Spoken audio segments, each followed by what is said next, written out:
Here, make a change result. Is no Restart. result.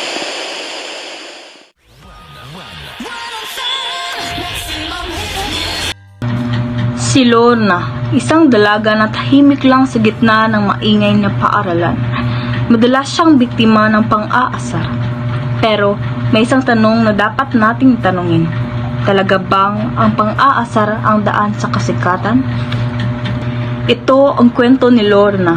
Ang pang-aasar ay hindi daan sa kasikatan. Okay class, settle down. Kunin nyo na yung libro nyo para sa susunod nating asignatura. Huy, Grace, nakita mo ba yung bagong sapatos ni Lorna? Ang pangit! Oo, para siya sapatos ng lola ko. Ang laki. Narinig niya ang bulungan nila Grace at Bianca. Nanlumos siya at nag-iyak ng tahimik. Ano ba yan? Pati sapatos ko. Okay ka lang ba, Lorna? Okay lang ako, Sheila. Rhea, asama talaga ni Grace, no? Oo nga. Kawawa naman si Lorna. Ano? Sabi mo ba, Daniel? Wala. Huwag kang magpanggap, Daniel. Alam kong ikaw ang nagsabi ng masama.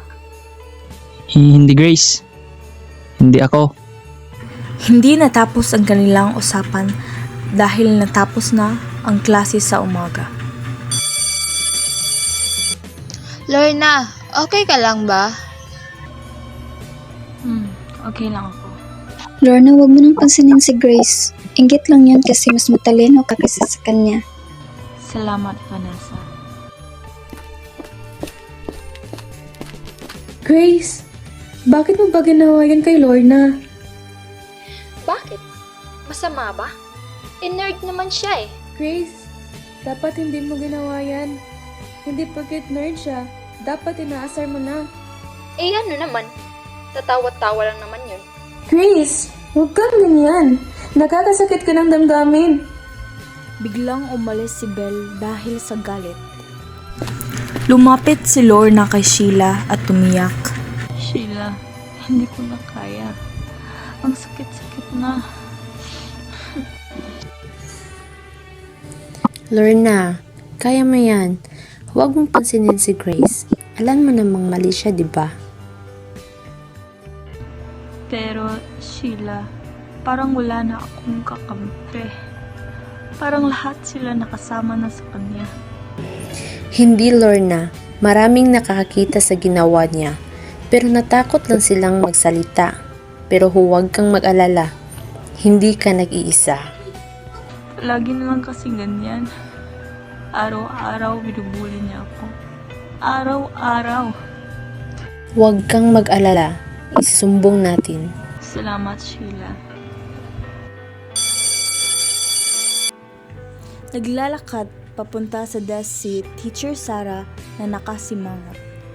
Ano ba yan, Grace? Bakit palagi kang nakikipag-away? Wala naman, Teacher Sarah. Nagbibiruan lang kami. Grace, hindi biruan ang pang-aasar. Alam mo namang nakakasakit ka ng damdamin. Okay. Sorry. Okay, break time class. Si Lorna ay nakaupo mag-isa. May hawak na sandwich. Ang tingin niya ay nakatuon sa maingay na kantina. Iwas na iwas siya sa pakikipag-eye contact sa kahit sino. Sinusubukan niyang mawala sa background. Uy, okay ka lang? Okay lang ako. Medyo naiilang lang ako. Hindi ka nailang, Lorna. Narito ka rin tulad ng iba. Huwag mong hayaang makapasok sa iyo ang masasakit na salita. Alam ko. Ang hirap lang kasi. Parang lahat sila laban sa akin. Uy, pwede bang sumama? Siyempre, masaya kami kasama ka. Uy, Lorna, alam mo, nag-uusap kami ni Vanessa. Naisip namin na maganda kung sasali ka sa meeting ng Science Club bukas. Magaling ka naman sa science, alam mo? Talaga? Ganoon ba? Oo naman. At saka, maganda na rin na nandito ka. Hindi lang tungkol sa science ito. Tungkol din sa pagsasaya at pagkikilala ng mga bagong kaibigan. Salamat, Angel. Nang aya si Grace kay Bianca. Uy, Bianca! Tara mag-snack tayo. Tungkol kay Lorna. Hindi ako sangayon sa ginagawa natin sa kanya. Masakit yun at mali. Kaya dapat na nating itigil to. Ay, joke lang yun, Bianca. Huwag mo nang palakihin. Hindi yun joke. Masakit yun. Nasasaktan natin siya. At mali yun. Ay, ewan ko. Siguro medyo naging bastos ako. Gusto ko lang naman magustuhan ako ng tao. Grace, mahal ka ng mga tao at gusto ka nila. Dahil kung sa sino ka. Hindi dahil sa dami ng tumatawa sa mga jokes mo. Pasensya na. Hihingi ako ng paumahin mamaya kay Lorna.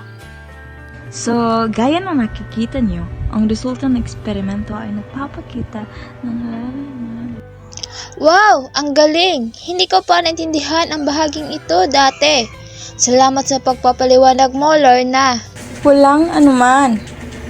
Ang galing mo, Lorna. Sobrang saya ko na napunta ka. Salamat, Angela. Masaya akong kasama kayo. Masaya rin kami na nandito ka. Si Grace ay naglalakad ng mag-isa. Ang ulo niya ay nakayuko. Nararamdaman niya ang bigat ng kanyang mga nagawa. Paano ko nagawa yung kay Lorna? Ang sama ko pala.